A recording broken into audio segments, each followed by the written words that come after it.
വർഷങ്ങൾക്ക് ശേഷം സിനിമയ്ക്കുള്ളിൽ സിനിമ പറയുന്ന ഒരു സിനിമയാണ്. ഇപ്പോൾ 1970s തുടങ്ങി നമ്മുടെ ഇപ്പോഴത്തെ കാലഘട്ടം വരെ ഒരുപാട് സ്പാൻ ഓഫ് ടൈമിൽ കൂടെ മൂവ് ചെയ്ത് പോകുന്ന രണ്ട് ക്യാരക്ടേഴ്സിൻ്റെ ജേണിയാണ്.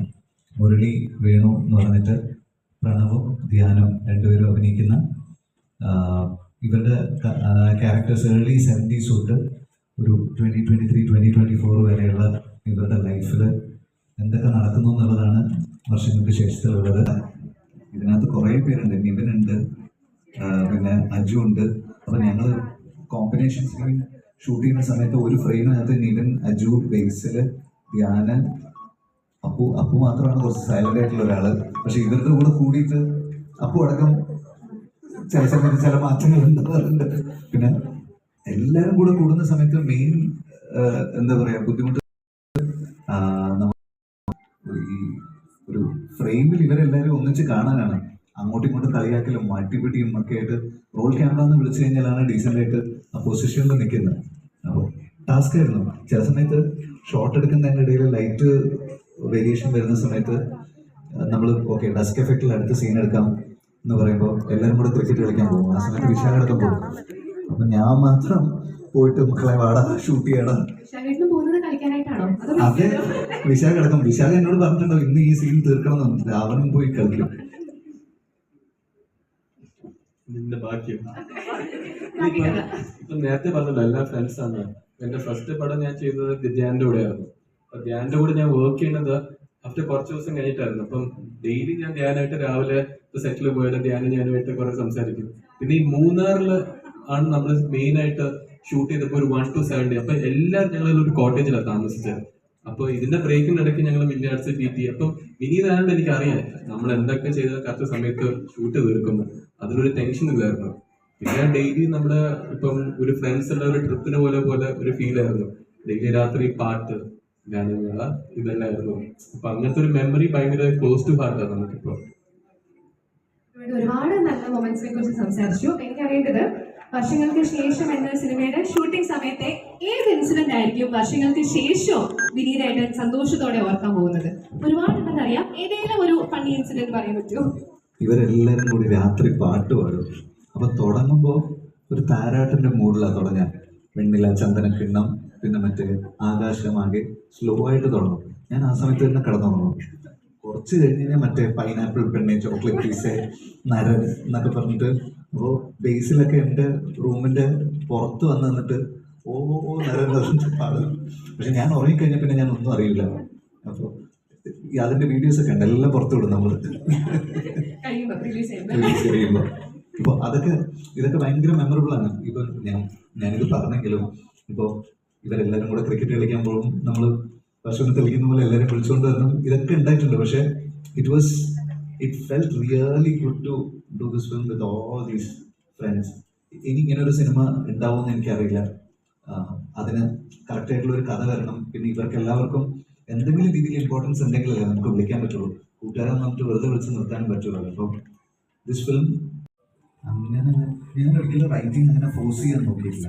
എനിക്ക് കുറേ ഐഡിയാസ് മൈൻഡിൽ വന്ന് ഓൾമോസ്റ്റ് ഓക്കെ ഇത് എനിക്കൊരു 1 വർഷമോ 2 വർഷമോ 3 വർഷമോ ഒരു സബ്ജക്റ്റിൻ്റെ മുകളിൽ ഇരിക്കുന്നതിന് മടിയില്ല. അപ്പോൾ അതുകൊണ്ട് എനിക്ക് ഐഡിയാസ് അക്യുമുലേറ്റ് ചെയ്ത് ഓക്കെ ഇതിനി ഒരു സിനിമയാക്കാൻ തോന്നുന്ന സമയത്ത് ഞാൻ എഴുതിയിട്ടില്ല.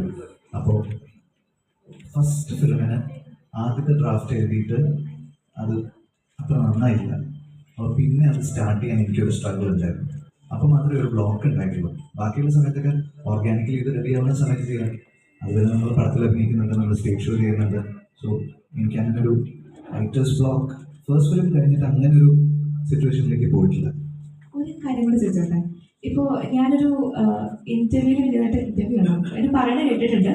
തട്ടത്തിമറയത്തിൻ്റെ ആ ഒരു മേക്കിങ്ങിൻ്റെ ടൈമിൽ വിനീതൻ്റെ പെട്ടെന്ന് ഡയലോഗ്സ് ഒക്കെ ഇപ്പോൾ ട്രാവലിങ്ങിൻ്റെ ടൈമിലേക്കായിരിക്കും പെട്ടെന്ന് ഓർമ്മ വരുന്നത്. അപ്പോൾ ഓഡിയോ റെക്കോർഡ് ചെയ്തിട്ട് ലൈക്ക് ആ ഒരു വൈബിലിരിക്കുമ്പോൾ ചിലപ്പോൾ കിട്ടുന്ന ഒരു ഡയലോഗായിരിക്കും. അപ്പോൾ അത് റെക്കോർഡ് ചെയ്ത് വെക്കും, പിന്നീട് അത് എഴുതും. അതുപോലെ ഈ സിനിമയിൽ അങ്ങനെ എന്തെങ്കിലും? ഞാൻ മലർവാടി കഴിഞ്ഞിട്ട് ബാക്കി എല്ലാ സിനിമകളും അങ്ങനെ ചെയ്തിട്ടുള്ളത്. ഞാൻ എഴുതിയിട്ടുള്ള എല്ലാ സിനിമകളും ഇതുപോലെ ഐഡിയാസ് വരുമ്പോൾ റെക്കോർഡ് ചെയ്ത് അങ്ങനെ ഒരു സ്റ്റേജിലൊക്കെ ഇപ്പോൾ കുറേ റെക്കോർഡിങ്സ് ആയി കേട്ട് നോക്കാം എന്ന് വെച്ച് അങ്ങനെ കേട്ട് കഴിഞ്ഞിട്ട് ഓക്കെ ഇത് ചെയ്യാം എന്ന് തോന്നുമ്പോഴാണ് ഞാൻ എഴുതി തുടങ്ങുന്നത്. വർഷങ്ങൾക്ക് ശേഷം ഒറ്റ ഓഡിയോ റെക്കോർഡിംഗ് പോലും ഇല്ലായിരുന്നു. That subject was playing in my head. അത് over a period of time അതിങ്ങനെ ഏജ് ചെയ്ത് ഒരു മൂത്ത് വന്നൊരു സാധനം. ഈ പടത്തിന് മാത്രം വോയിസ് റെക്കോർഡിങ്സ് ഉണ്ടായിട്ടില്ല. ഇന്റർവ്യൂവിന് ഇരുത്തിയിട്ട് എങ്ങാനും പടം വർക്കായില്ലെങ്കിൽ ഞാൻ ഇന്റർവ്യൂ റിലീസ് ചെയ്യാൻ ചെയ്യാറുള്ളത്. ഷാഗിന് നെഞ്ചിരിപ്പാണ് ഞാൻ ഇതൊക്കെ പറയുമ്പോൾ. അല്ല, നമുക്കൊരു കോൺവെർസേഷണൽ മൂവി എന്ന് പറഞ്ഞാൽ ഇറക്കാമല്ലോ, ഒരു ഡിഫറെന്റ് ട്രൈ ആയിക്കൂടെ? എന്ന് വെച്ചാൽ പരീക്ഷണമാണ്. എത്രയോ പേരുണ്ട്. നമ്മുടെ ഉള്ളിൽ ആദ്യം ജനറേറ്റ് ചെയ്യുന്ന ഒരു ഐഡിയ ആണല്ലോ അത്.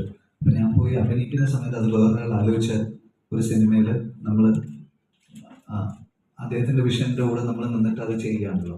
ഇത് നമ്മുടെ ഉള്ളിൽ ഉണ്ടായ ഒരു സാധനം from the very beginning. Okay, ഇത് ആൾക്കാർക്ക് ഇഷ്ടപ്പെടും എന്ന് പറയുന്ന ഒരു തോന്നലോട് കൂടിയിട്ടാണല്ലോ, നമ്മുടെ തോന്നലുകളെ ബേസ് ചെയ്തിട്ടാണല്ലോ നമ്മൾ പോകുന്നത്. അപ്പോൾ അത് ഫൈനലി തിയേറ്ററിൽ എത്തിയിട്ട് വെക്കാവുന്ന സമയത്ത് ഭയങ്കര സാറ്റിസ്ഫൈങ് ആണ് അത്. പക്ഷെ ഏറ്റവും സ്ട്രെസ്ഫുൾ ആയിട്ടുള്ള കാര്യം അതാണ്. പല സമയത്തും നമുക്ക് തോന്നും എന്തിനാണ് എന്തെങ്കിലും സമാധാനമുള്ളൊരു ജോലി ചെയ്ത് ജീവിക്കാമല്ലോ എന്നൊക്കെ പല സമയത്തും തോന്നും. പക്ഷേ at the end of it when there is A result like that, nothing like it. പക്ഷെ ഞാൻ ആ പ്രോസസ്സും ഭയങ്കരമായിട്ട് എൻജോയ് ചെയ്യാറുണ്ട്. എസ്പെഷ്യലി ഫ്രണ്ട്സിൻ്റെ കൂടെ വർക്ക് ചെയ്യുമ്പോൾ, നമുക്ക് ഇഷ്ടമുള്ള ആർട്ടിസ്റ്റിൻ്റെ കൂടെ വർക്ക് ചെയ്യാനുള്ള ഒരു ഓപ്പർച്യൂണിറ്റി വരുമ്പോൾ, അങ്ങനെയുള്ള ഒരു അറ്റ്മോസ്ഫിയറിലാണ് ഞാൻ കൂടുതലും വർക്ക് ചെയ്തിട്ടുള്ളത്. അപ്പോൾ ആ പ്രോസസ്സും ഭയങ്കര ഇൻട്രസ്റ്റിംഗ് ആണ്, എക്സൈറ്റിംഗ് ആണ്. കാരണം അവർക്കൊരു എൻത്യൂസിയാസം ഉണ്ടാവുമല്ലോ. സീസൺഡ് ആയിട്ടുള്ള ആൾക്കാർ look it like another film. പുതിയ ആൾക്കാർ വരുന്ന സമയത്ത് for them it's the most important thing in the life. അത് ഡെഫിനറ്റ്ലി ഉണ്ടാവും. പക്ഷെ നമുക്ക് എങ്ങനെയുള്ള ആൾക്കാരാണ്, സമയത്ത് വരുമോ, നമുക്ക് ഫീൽ ചെയ്യാൻ ബുദ്ധിമുട്ടുണ്ടാവുമോ? ചില ആൾക്കാർ ഒരുമിച്ച് വർക്ക് ചെയ്യുന്ന സമയത്ത് ഓപ്പോസിറ്റുള്ള ആൾക്ക് കൂടുതൽ ചെയ്യാനുണ്ടാകുന്ന സമയത്ത് പെട്ടെന്ന് ഇൻസെക്യൂർ ആവും, ലൈഫിൽ മൂഡ് സ്വിങ്സ് ഉണ്ടാവും. അപ്പം അങ്ങനെയൊക്കെയുള്ള സമയത്ത് ഇറ്റ്സ് എ ബിറ്റ് ഡിഫിക്കൽട്ട്. അപ്പോൾ അതൊക്കെയാണ് ഭയങ്കര പോസിറ്റീവായിട്ടുള്ള, ഭയങ്കര ഡ്രൈവുള്ള സിനിമേനെ ഒരു കളക്റ്റീവ് മീഡിയം. ഇത് നമുക്ക് മാത്രമുള്ള സാധനമല്ല, ഇത് ഒരുപാട് പേര് ഒന്നിച്ച് ചെയ്യുന്ന ഒരു സാധനം എന്നുള്ളൊരു തോട്ടുള്ള ആളുകളുടെ വർക്ക് ചെയ്യുമ്പോൾ ഭയങ്കര അടിപൊളിയാണ്. ആ രീതിയിൽ ഫസ്റ്റ് ടൈമേഴ്സിൻ്റെ കൂടെ വർക്ക് ചെയ്യുന്നതാണ് ഏറ്റവും രസം. കാരണം അവർക്കുള്ള എൻത്യൂസിയാസം ഉണ്ടല്ലോ, നമ്മൾ തളർന്നിരിക്കുന്ന സമയത്തും അവർക്ക് ആ ഒരു സാധനം ഉണ്ടാവും, ഇത് ആ സ്പാർക്ക് ഉണ്ടാവും. അപ്പോൾ ആ രീതിയിൽ ഫസ്റ്റ് ടൈമേഴ്സിൻ്റെ കൂടെ ഡെഫിനറ്റ്ലി വർക്ക് ചെയ്യാൻ ഭയങ്കര ഇഷ്ടമാണ്. ഏറ്റവും കൂടുതൽ കണക്റ്റ് ആയ ഒരു ക്യാരക്ടർ എന്ന് ചോദിച്ചു കഴിഞ്ഞാൽ തങ്കത്തിലെ കണ്ണൻ എന്ന് പറഞ്ഞ ക്യാരക്ടർ. എനിക്ക് ഏറ്റവും ഉള്ളിൽ ഒരു സ്നേഹം തോന്നിയ ഞാൻ ചെയ്തിട്ടുള്ള ക്യാരക്ടേഴ്സിൽ എനിക്കൊരു ഭയങ്കര ജനറലി എനിക്ക് ഹാങ് ഓവേഴ്സ് ഒന്നും ഉണ്ടാവില്ല. ഞാൻ അഭിനയിച്ചു കഴിഞ്ഞാൽ ഞാൻ അങ്ങനെ ഭയങ്കരമായിട്ട് ആലോചിച്ച് അഭിനയിക്കുന്ന അങ്ങനെയൊന്നുമല്ല. അന്നത്തെ ദിവസം ഷൂട്ട് കഴിഞ്ഞ് കഴിഞ്ഞാൽ തിരിച്ചു വരുമ്പോൾ എനിക്ക് കട്ട് ഓഫ് ചെയ്യാൻ പറ്റും. പക്ഷെ ആ ക്യാരക്ടർ മാത്രം ചില പെർട്ടിക്കുലർ, എസ്പെഷ്യലി അതിൻ്റെ ക്ലൈമാക്സ് ഏരിയയൊക്കെ ഷൂട്ട് ചെയ്ത് കഴിഞ്ഞതിന് ശേഷം എൻ്റെ ഒരു ഫ്രണ്ടിന് അതുപോലൊരു ഇൻസിഡൻറ്റ് നടന്നിട്ടുണ്ടായിരുന്നു. വിശാലിനൊക്കെ അറിയാം. അപ്പോൾ ഞാൻ അവനെ പറ്റി തന്നെ ഇങ്ങനെ ആലോചിച്ചുകൊണ്ടിരിക്കുകയായിരുന്നു. എൻ്റെ ഫോർമാറ്റീവ് ഇയേഴ്സിൽ എന്നെ ഭയങ്കരമായിട്ട് ഇൻസ്പയർ ചെയ്തിട്ടുള്ള ഒരു സുഹൃത്താണ്. ഹൃദയത്തിൻ്റെ ഒക്കെ ബിഗിനിങ്ങിൽ അവനെ ഡെഡിക്കേറ്റ് ചെയ്തിട്ടാണ് നമ്മൾ ആ സിനിമ തുടങ്ങിയിട്ടുള്ളത്. അപ്പോൾ രാജേഷ് എന്നാണ് അവൻ്റെ പേര്. അപ്പം ഞാൻ രാജേഷിനെ എപ്പോഴും ഇങ്ങനെ ഓർത്തുകൊണ്ടിരിക്കുകയായിരുന്നു തങ്കം ചെയ്യുന്ന സമയത്ത്. പിന്നെ അതുണ്ടല്ലോ, അതിൽ ഒരു സൂയിസൈഡ് എപ്പിസോഡൊക്കെ ഉണ്ടല്ലോ, കഴുത്തിൽ കയറ് മുറുകുമ്പോൾ എന്താ ഫീൽ ചെയ്യാന്നുള്ളതിൻ്റെ അതിന് തൊട്ട് മുമ്പുള്ള അവസ്ഥ വരെ നമുക്കിവിടെ കിട്ടും. അപ്പുറത്ത് അവർ പിടിക്കുന്നുണ്ട്, സേഫ്റ്റി ഉണ്ട്, എല്ലാം ഉണ്ട്. പക്ഷെ ഞാനെടുത്ത് ചാടിയിട്ട് അവിടെ കൃത്യമായിട്ട് സേഫ്റ്റി ഉണ്ട്, പക്ഷെ നമുക്കിവിടെ ടൈറ്റ്നെസ് ഫീൽ ചെയ്യും. അപ്പോൾ ആ അവസ്ഥയിലേക്ക് പോകുന്നതിന് തൊട്ട് മുമ്പുള്ള ഒരു സ്റ്റേജ് ഉണ്ടല്ലോ, അത് നമുക്ക് അറിയാൻ പറ്റും. അപ്പോൾ അതൊരു വേറൊരു മാനസികാവസ്ഥയാണല്ലോ. ആ മാനസികാവസ്ഥ എനിക്ക് വേറൊരു സിനിമയിൽ ഫീൽ ചെയ്തിട്ടില്ല. സോ ആ രീതിയിൽ തങ്കം ഞാൻ കണ്ടിട്ടുള്ള സിനിമകളിലും ഞാൻ അഭിനയിച്ച സിനിമകളിലും എനിക്ക് ഏറ്റവും ക്ലോസ് ടു ഹാർട്ടാണ് Thankam. Thank you so much. One more question. ഏതെങ്കിലും സിനിമ ചെയ്തിട്ട് did you regret doing a particular role? അയ്യോ ഇത് ചെയ്യണ്ടായിരുന്നു എന്നുള്ളൊരു ഫീലിംഗ്? അത് പറയില്ല. ശ്രീനിവാസ സ്ക്രിപ്റ്റ് ചെയ്താൽ ഞാൻ പ്രൊഡ്യൂസ് ചെയ്യും. ആർട്ടിസ്റ്റ് ഉണ്ടോ വേറെ ഒന്നും ഞാൻ നോക്കാറില്ല.